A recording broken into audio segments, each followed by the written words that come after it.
बम को किसने छिपाया, स्थानीय स्तर पर किसी बाहरी व्यक्ति ने, और इसकी छानबीन करके कार्रवाई करने की ज़रूरत। भय मुक्त हो रहे हैं।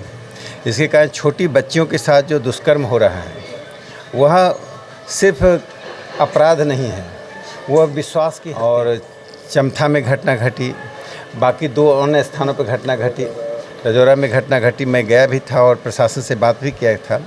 मुझे लगता है कि ऐसी घटनाओं पर स्पीड ट्रायल करना। गोली चली थी। अब बेगूसराय की जनता जानना चाहती थी गोली किसने चलाया, उसके पीछे किसका मस्तिष्क था। आखिर 2 लोगों ने गोलियां लगभग 6-7 किलोमीटर 10 किलोमीटर तक गोलियां चलाने के पीछे क्या तर्क। जो मूर्ति टूटा, जो रजौरा में दंगा हुआ, तो इन सब के पीछे कौन सी ताकत है। नमस्कार, आप देख रहे हैं लाइव बिहार। और अभी राज्यसभा सांसद राकेश सिन्हा, कल जो बेगूसराय में बड़ी घटना हुई थी, बम विस्फोट से 6 बच्चे घायल हो गए थे, उन्हीं से मिलने के लिए आए हैं। और अस्पताल में जो है वो बच्चों से, जो घायल बच्चे हैं उन बच्चों से मिले और क्या कुछ कह रहे हैं, आइए सुनते हैं। हाँ, वो एक बच्ची लड़की है उधर। ये भी है। हाँ, ये भी है। तीनों।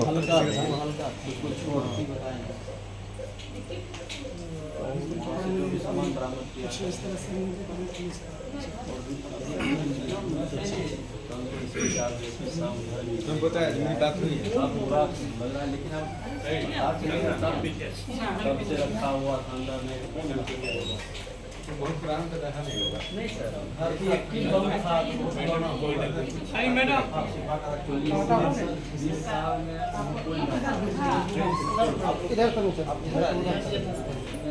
इसलिए छिपा के रखा आगे के उपयोग के लिए हो गया बच्चों के। चलते गया देखा 2 बच्चे तो बहुत ही आहत हैं और एक बच्चे का दोनों हाथ का एक अंश काटना पड़ा। बम बहुत ही शक्तिशाली था, अगर शक्तिशाली नहीं होता तो इतना प्रभाव नहीं पड़ता, और इस पर गंभीरता से इसकी जांच की ज़रूरत है। बम को किसने छिपाया, स्थानीय स्तर पर किसी बाहरी व्यक्ति ने, और इसकी छानबीन करके कार्रवाई करने की ज़रूरत है। क्योंकि जो बच्चे आहत हुए हैं, सबसे बड़ी बात है, सब गरीब परिवार के हैं। मैं पेनेसिया अस्पताल को इसके लिए साधुवाद देता हूँ कि इन्होंने जैसा संकल्प किया और आज सबके सामने कहा भी कि इन बच्चों के इलाज को पूरी तरह से मुफ्त कर रहे हैं, जो हैंड टू माउथ हैं। इसके लिए अभिनंदन के पात्र हैं और दूसरों को भी सीखना चाहिए।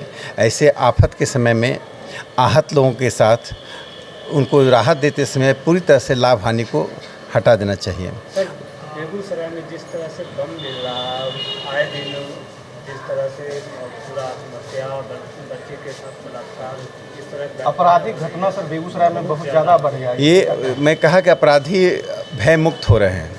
इसके कारण छोटी बच्चियों के साथ जो दुष्कर्म हो रहा है वह सिर्फ अपराध नहीं है, वह विश्वास की हत्या है।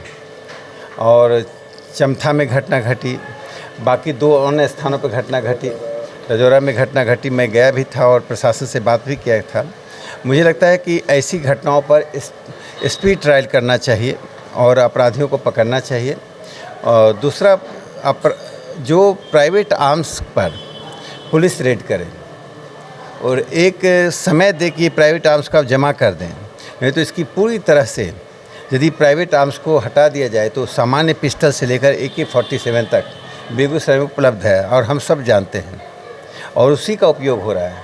अपराधियों को हथियार मुक्त कर दिया जाए तो अपराध मुक्त होने की संभावनाएं बढ़ेंगी। बेगूसराय में सर जिस तरह से बम मिलना अपने आप में एक बहुत बड़ा दहशत पैदा इलाका में कर दिया है, इस पर क्या कहेंगे? देखिए, जांच से पहले तो हम कुछ कह नहीं सकते हैं, लेकिन जांच होनी चाहिए। इस पे कल्पना और आशंका दोनों ही इस जांच को भटकाती हैं। पुलिस जांच करे, लेकिन जांच को मुस्तैदी के साथ करें। जैसे सड़क पे गोली चली थी। अब बेगूसराय की जनता जानना चाहती थी गोली किसने चलाया, उसके पीछे किसका मस्तिष्क था। आखिर 2 लोगों ने गोलियां लगभग 6-7 किलोमीटर 10 किलोमीटर तक गोलियां चलाने के पीछे क्या तर्क था। जो मूर्ति टूटा, जो रजौरा में दंगा हुआ, तो इन सब के पीछे कौन सी ताकत है। आप हाथ को पकड़ते हैं, मस्तिष्क कौन सा है, कौन सा ऐसा मस्तिष्क है जो बेगूसराय को आंदोलित करना चाहता है, जो बेगूसराय को अशांत करना चाहता है, जो बेगूसराय के सद्भाव को समाप्त करना चाहता है। ऐसे समाप्त करने वाली ताकत और प्रवृत्ति पर नियंत्रण करने की ज़रूरत है, अन्यथा अपराधी पकड़ा जाता है, अगला अपराध फिर होता है।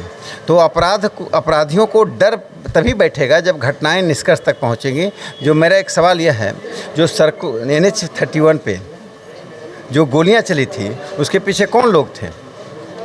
पुलिस और प्रशासन ने अब तक क्या निष्कर्ष निकाला है? जब तक आप निष्कर्ष पर नहीं पहुंचेंगे तब तक अपराधी भयमुक्त नहीं होगा।